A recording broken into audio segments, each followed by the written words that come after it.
come with me. You're all invited to my parents' house on one of those days when all the family gets together.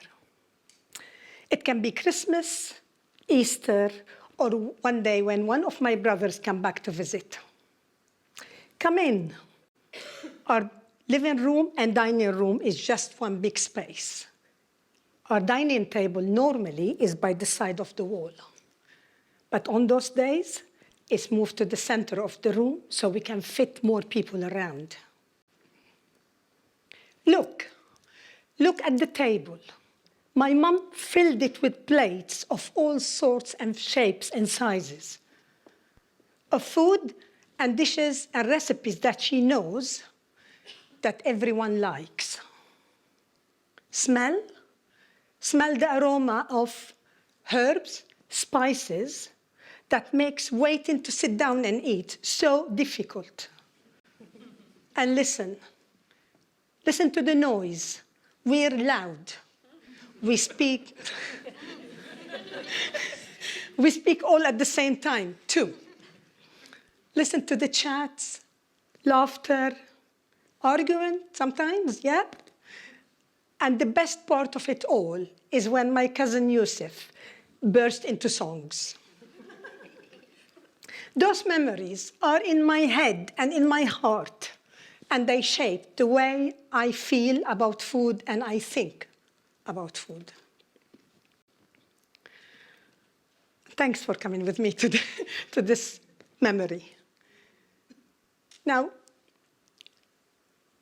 the way to a man's heart is through his stomach. It's a quote well known through many cultures. When I was young, I thought it is an invitation to women to become good cook so she can get a husband and be a good wife. Well, maybe there is a point in it, I don't know. But as I grew up, I came to understand that the word man in the quote means everyone. So yes, the way to every man's heart is through his stomach. Now, we need to eat to live. That is a fact. How we eat makes all the difference to the quality of our life. You go to a birthday party, to a wedding, to a wake, you share food. Business meeting, most of the time, involves food. Christmas, Eid, or any other celebration, you sit around the table and you share food. Have you ever wondered why food is part of every gathering? The market around us at the moment is full of invitations, thoughts, ideas, diet, and everybody telling us what we should eat and shouldn't eat. So we are healthy, physically healthy. And we know, and we owe it to ourselves, to eat well, to serve our body well, so our body functions as its best. My focus is on eating or on food as a social bonding exercise, so we are mentally and emotionally healthy. In 2017, my husband, myself, and our 2 children lost our home for no fault of our own. We lost the house we thought we were going to live in till our last days. The authorities that were meant to protect us and support us did not. The only reason we survived and we moved forward was the love and support of my friends. I am so proud to say I have lots of friends, real friends. And I'm more proud to say I bribe them with food. It works, try it. a recipe that never fails. Now, I know I'm a good cook and my food is absolutely amazing, even if I say so modestly. But the fact is not that my food is amazing. The fact that I open my heart and my home and invite my friends to share my food is what makes our bond very special. Oxford University looked at the connection between people who eat together and their happiness.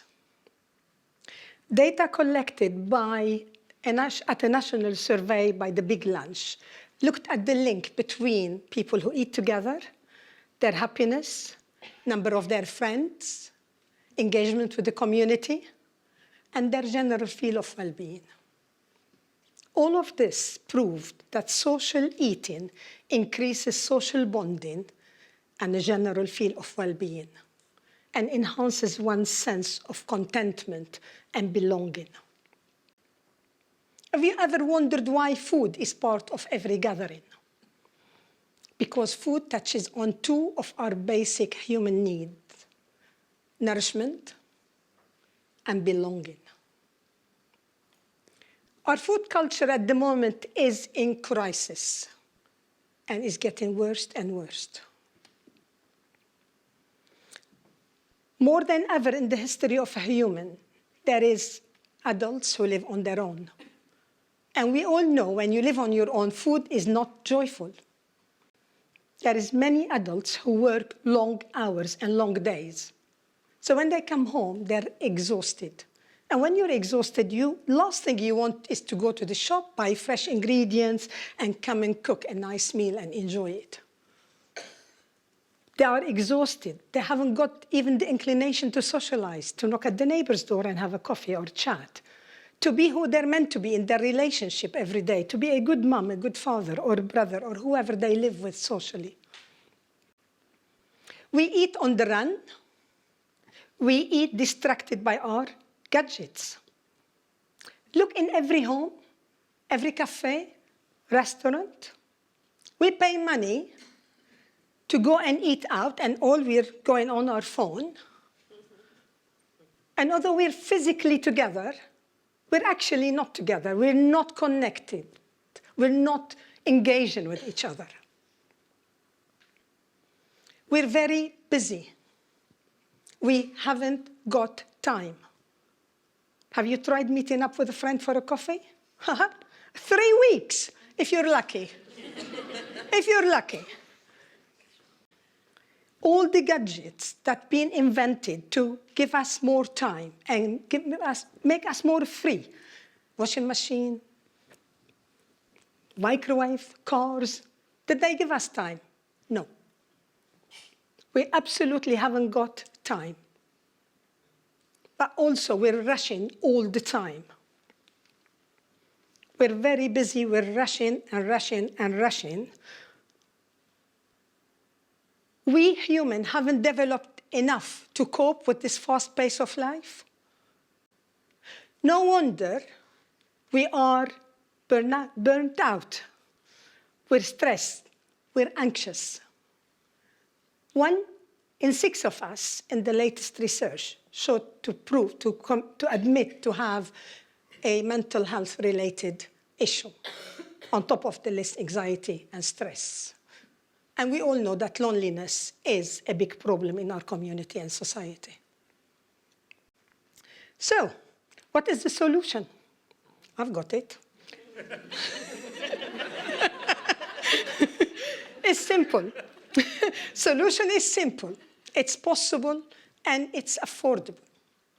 Simple, possible, and affordable. You, me, and every one of us have to make a conscious decision to open our heart and our home and invite people in. We have to make a conscious effort, and it is an effort, but it is an effort worth making, to get together, to cook together, to eat together, because cooking and eating together is therapeutic, it's creative, and it's bonding. We need to bring food to be a main part, an important part of our daily life at home. And when I say food, I mean fresh food. I mean buying from the shop every day and cooking every day. It doesn't have to be a banquet. But we need to bring that to be a core of our daily life at home, in schools, offices, factories, everywhere. We need to fill those spaces with the aromas of mint and parsley and garlic and lemon, all of this.